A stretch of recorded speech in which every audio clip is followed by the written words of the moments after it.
Bonjour, alors on va continuer notre petite excursion dans les maths appli. Là je vous propose de continuer la partie, cette histoire de discrétisation, qu'est-ce que ça veut dire? Et je vais donner un petit peu plus d'informations, mais d'un niveau qui est plus du niveau collège là, c'est plutôt au niveau lycée, voire un peu plus, pour expliquer un tout petit peu plus en détail qu'est-ce que ça veut dire discrétiser, et voilà. Donc je vous rappelle ce qu'on a vu aux étapes précédentes. Je vous ai mis pour rappel la tête d'une équation, vous vous souvenez à quoi ça ressemble un peu, donc ça c'est la dérivée par rapport au temps de une des variables, une des vitesses de courant, ça c'est la vitesse du courant, ça c'est une dérivée par rapport à x, aussi, ça c'est encore toujours la vitesse du courant, ça c'est la dérivée par rapport à x de la pression, et ça c'est encore la vitesse, et cette chose-là c'est la densité. Puis là il y a un terme de source. Donc c'était juste pour vous rappeler un exemple d'équation.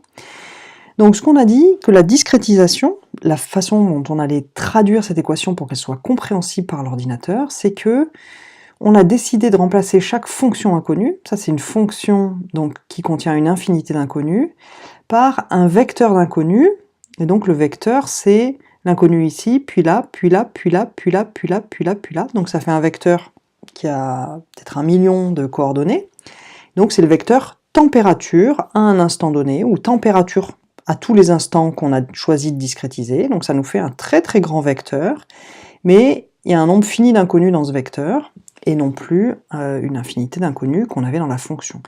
Donc discrétiser, ça veut dire remplacer chacune des fonctions par un très grand vecteur, en fait. Et une fois qu'on a fait ça, ça c'était une équation sur des fonctions, donc une équation sur une infinité d'inconnus avec une seule équation, et on va y réécrire tout ça en un très grand nombre d'équations qui vont concerner des équations sur des nombres et non plus des équations sur des fonctions. Autrement dit, on va écrire des équations entre vecteurs ou entre coordonnées des vecteurs. Et donc ça va être des équations sur des nombres, les fameux systèmes linéaires qu'on va pouvoir résoudre. Donc voilà, donc ce que je voulais vous raconter un peu dans cette vidéo, c'est précisément comment est-ce qu'on passe d'une dérivée à une équation sur des nombres et des vecteurs. Comment est-ce qu'on fait? Donc c'est ça qu'on va regarder dans ces quelques slides-là. Donc l'idée c'est que on va approcher la dérivée sur notre grille. Ok, donc là on a une grille, ici on a deux points différents, et comment est-ce qu'on fait une dérivée? Et donc on se souvient que la dérivée par rapport à une variable x d'une fonction phi, là c'est juste une formule générale, la dérivée par rapport à x d'une fonction phi, on se souvient, si vous vous souvenez, si vous êtes proche de vos études, vous vous souvenez que c'est la limite du taux d'accroissement, de la limite de phi en x plus dx moins phi en x divisé par dx, et on fait la limite quand dx tend vers 0. Autrement dit, je me mets autour de phi de x, autour de x, je vais regarder qu'est-ce que ça vaut un petit peu plus loin, moins ce que ça vaut, c'est-à-dire là c'est de combien on s'est déplacé, quel est l'accroissement de la fonction, divisé par l'accroissement en x. Donc ça c'est un taux d'accroissement, on fait la limite pour avoir la dérivée. Quand on est sur une grille, ça va être assez compliqué de faire une limite, parce qu'en fait, je vais pas pouvoir se faire rapprocher deux points autant que je veux, vu que j'ai que deux points, peut-être ils sont distants de 10 km. Ça, du coup, ça n'a pas de sens sur la grille de dire faire tendre vers 0 l'écart entre les deux points. Moi, j'ai juste 10 km d'écart, en fait, entre les deux, point final. Et donc, je vais remplacer la dérivée, ici, par l'écart entre le point de droite moins le point de gauche divisé par l'écart entre les deux points. Et ce truc-là, si l'écart entre les deux points n'est pas trop grand, c'est une bonne approximation de la dérivée.